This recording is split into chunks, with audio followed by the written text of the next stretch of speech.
specifically where the kids are, how they're doing, and the kinds of things we're asking for on behalf of the kids. So one of the first questions is that we've heard from a lot of people is, where was the dad during this? So to back up a little bit, the father had been incarcerated for a period of time and had no contact with the kids. When he came out, he sought the opportunity to reunite with the kids and actually filed some legal papers in court to try to get visitation and those kinds of things. A consent agreement was arrived at in 2022, but the mother still would not allow him to see the kids. So that's what we've learned so far, at least preliminarily. We're going to go back and double check all these timelines and that kind of information. So he, in essence, had lost contact with the kids. And that's where that stood. So we've had questions about that. The other questions that we've had was, who were the other people potentially dropping food at the house other than the mother? So far, again, the investigation is pretty layered and complex given that it's going over years. But it appears that those are companies like an Instacart or a DoorDash, things like that. So so far, none of the people that were coming to the house had any awareness that there were kids inside or the situation in which they were delivering to. Obviously, the question was somebody dropping food off knowing there's kids there? No information at this point leads us to believe that. The kids were forensically interviewed with our partners at Care House. They've already been seen once at McLaren. We intend to have them at a much more detailed both physical and mental health kind of checkup, if you will, that will happen hopefully this week. When our detectives saw them at their interview at Care House, they were already making amazing progress, having had some tender love, having had some supportive care, having been put in new clothing and some basic hygiene. The one detective said that the little girl was talking quite a bit. So that's super exciting to see that happening. And as it relates to being in the house, the only one of the three that ever came out was the young boy, and he came out twice. Once because he wanted to feel the grass, which by itself is heartbreaking, and a second time to check the mail. So you wouldn't do this to an animal, let alone your child. So, just to hear that he came out to touch the grass is just crushing, soul crushing on so many levels. As it relates to the house, we have obviously released pictures. I'll get my technical expert up. You've already seen some of these pictures. I rolled that little mouse, but it didn't want to cooperate. So inside of the home, as I had mentioned with these pictures, trash was piled, in some places 3 and 4 foot high. Everything was covered with feces and trash. The toilet had become non-functional, and the bathtub was filled with feces. That's the kind of situation these poor kids had been living in for years, not just hours or days, for years. And so when you have the complete lack of hygiene, a complete breakdown of basic living conditions that they were subjected to. And to get a little deeper into that, detectives have narrowed down the initial abandonment they believe to be somewhere in the spring to summer of 2020. Obviously, COVID played a little part in the disconnect potentially with schools and school communications. In 2020, the mother dropped off some trash bags, gloves, and Febreze, and that was about the last thing related to hygiene. 2020, in the height of COVID, okay? Towards the end, the children apparently were getting a loaf of bread dropped off that was intended to last 3 to 4 days. So, obviously on so many levels, the conditions are horrendous and the situation terrible.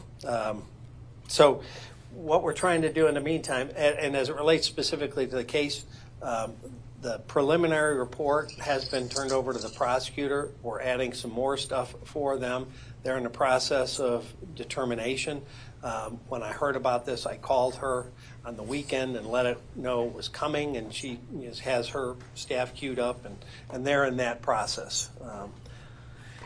As it relates to the kids, the first thing we wanted to do is obviously get them safe and to get them clean and get them enclosed. And I will say we have one of the most generous communities, I think, in the world. We put on there that we needed clothing, and this is just a tiny sample of what we've received. At the office of another office of ours, we have bags and bags.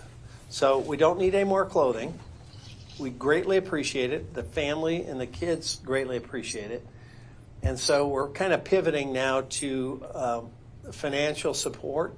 And we have put up a link, if you will, to the charity Mission Oakland, and 100% of it will go to the kids. Unlike some of the traditional fundraising methodologies you see out there, they take a percentage. 100% of this will go to the kids. What I am asking is, again, our generous viewers and listeners out there and readers, we're looking for a law firm that would set up a trust fund so that we can take 100% of what we receive in donations for these kids and put it in a trust that can be administered, that can take care of maybe their medical bills, mental health visits, and if there's any overage, maybe set some money aside for their future education. This can be a long-term situation, and so we'd like to be able to kind of hand the baton to a trust fund that will manage it in a way that makes sure it's just the kids. Not suggesting anybody else would do anything with it, but we're looking for a mechanism where we can hand this off. So if there's a firm out there that would like to set up a trust fund for these kids, then we'll deposit any receipts that we have. In a very short period of time, I think we've already got the $15,000 to $20,000 in on our donations. So we're going to, obviously have some real dollars to be able to give these kids, but that won't make up for the 3-4 years that they've been subjected to these conditions. I've said this more than once, but you see those videos of animals in just terrible conditions on commercials, and it pulls at your heartstrings. Imagine maybe by 10 living in what we showed you, and then play it out over years, not days or weeks. So it's hard to wrap your head around this one. So there's going to be a lot of long-term, I think, mental health and educational needs and things that we want to try to help with the family to get to that point. The other thing I'd like to mention, the family is asking, apparently, some of the folks that are now involved with the kids that didn't know, that's another question we've asked, they didn't know what was going on with the kids. They had been told by her that somebody else was babysitting the children or other kinds of things. So they were unaware what was happening so far, according to our investigation. But what they're asking is they feel like they're being hounded by media outlets. So they'd like to get some privacy for their kids and the grandkids and aunts, and those folks want just a little bit of a safe bubble, if you would. So they asked that, which of course we're going to do. Now, on another front, all of us are asking, how the heck did this happen? How did we lose 3 kids? How did they fall through the system? The community, the relatives, the schools, how did no one know? And the easiest answer we could come up with, and I put on my old legislative hat, and thank heavens we've got a person on our staff that also had worked in the legislature, and we examined the school code, and there's some gaps that we think in part allowed this to happen. And so what we're going to suggest is there needs to be some changes in state law. Right now, basically, there is no specific duty required that is triggered by certain actions. So what I mean by that is a school district, in this case, received a request for records from another school in Pontiac, but no verification the children ever moved to that school. And so at some point, when they didn't show up, they were just dropped off the enrollment of the school that sent the transcripts. So no one knew that they were nowhere. And so what we're proposing, and we're already communicating to a potential bill sponsor, is some amendments to the school code that will close that communication gap so that before a child is unenrolled, they have to obtain written confirmation that child's someplace else. That doesn't happen now.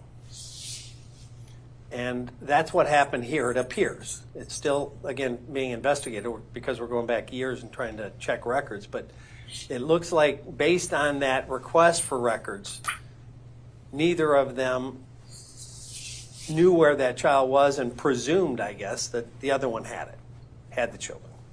So the other thing, this is the specific language, but it goes into basically filling that gap, closing that hole so that if a child doesn't show up at a school for a period of time, then it triggers a follow-up where they have to communicate with either a truancy officer or law enforcement to begin an examination of what happened to these kids. Where are they? You know, it's unbelievable to think that we've got 3 kids that fell off everybody's map for years. So that goes to the second part, as I said, within 20 days, the sending school that sent those records has to notify the truancy officer if they have not received written confirmation that that child is someplace else safe. So it shortens the window. First trigger is 10 days, second trigger is 20 days. And obviously, this can be worked on, amended, or changed by the legislature. We're just suggesting there's got to be some accountability measures so we don't have kids fall through the cracks in such a horrific way. And that is the direct donation link to the children and their needs. So that's kind of the basics of where we are. As I said, we're going to have some follow-up investigative things we're going to be doing. We're going to check much more deeply the children's physical and mental well-being. Obviously, we're going to need to get an educational assessment on where they are. Without any education for a period of years, you know, you hear how many kids across this country fell way behind from 1 year of COVID. Imagine where these kids are. And so, you know, we don't have a clue. Where are they educationally in terms of acuity and also mental health and all the developmental things that happen in those critical years? You know, we don't know. And they're going to have needs with that. So it's a big undertaking, a big process, and one of the most tragic long-term abuse situations I've ever seen. I've been in this a long time. So that's kind of where we sit. Questions? What did mom say or do to make her children so scared of leaving the house for years? They were just scared. I don't know that she said anything particular that she's admitted to us, but they were afraid to leave.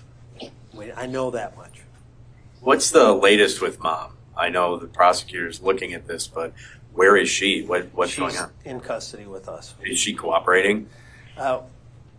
Yeah, I mean, she's talking to us, but we've got some follow-up secondary things that we want to ask her based on more information that's come to our attention since this originally, surprisingly, came to our attention when we were thinking we were going to check on her welfare and found 3 kids. Any idea on the state of her mental health?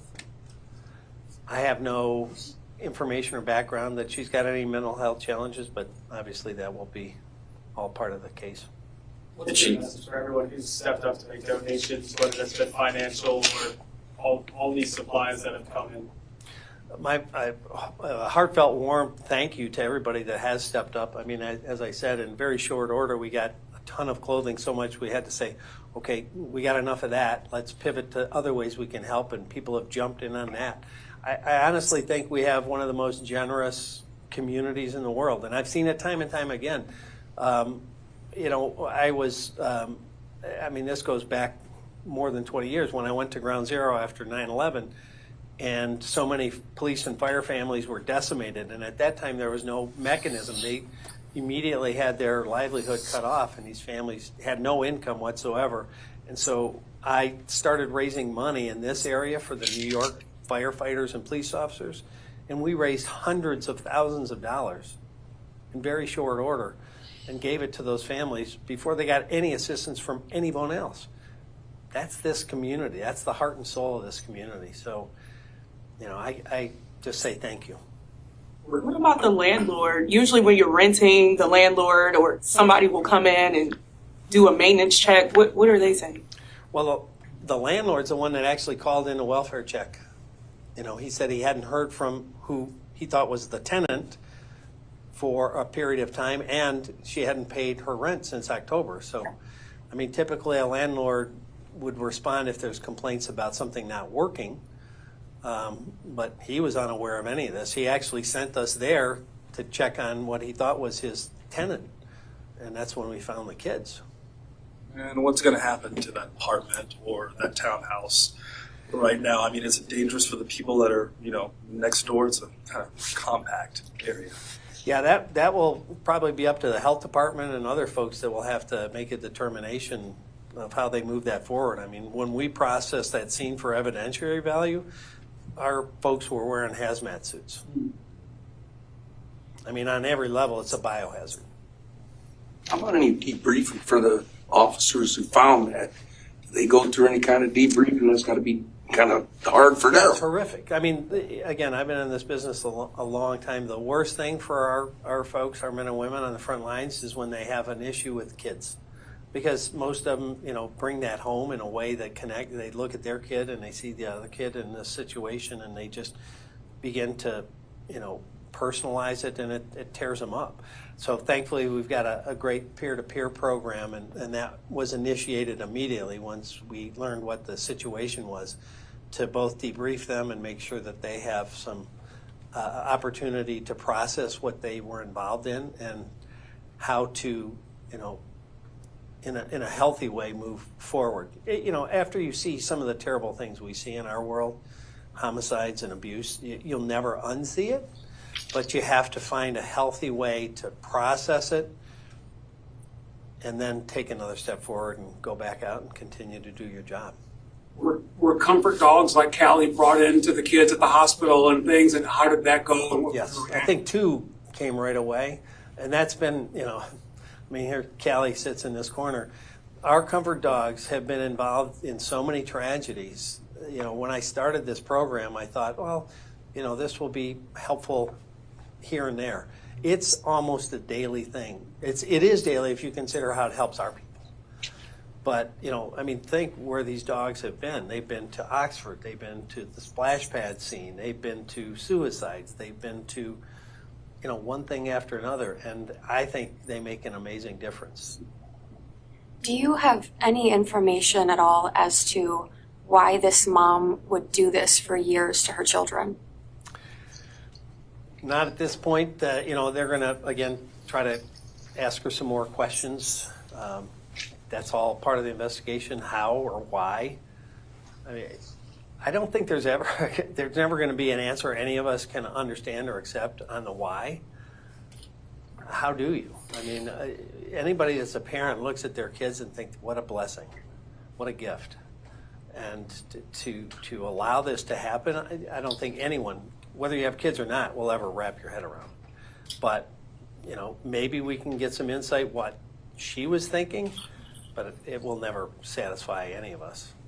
Do we know where she was living while they were living there? Elsewhere in Pontiac.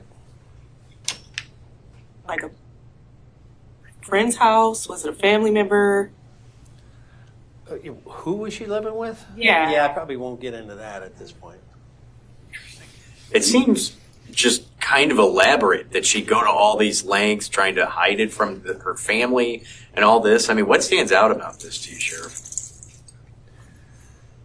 Yeah, the complexity of it, the length of it, on so many levels, it's just hard, again, to wrap your head around. If you don't want to be a parent, then there's mechanisms in place. There's methodologies to either give your child up for adoption or to other family members. There's never an excuse to abuse your child or abandon your kids. There just isn't. There's so many people that are just wanting a child in their life out there. And I know there's, a lot of kids that haven't been adopted, but anything's better than this. If that's not in your wheelhouse to be a parent, then, let someone else have a chance at that role.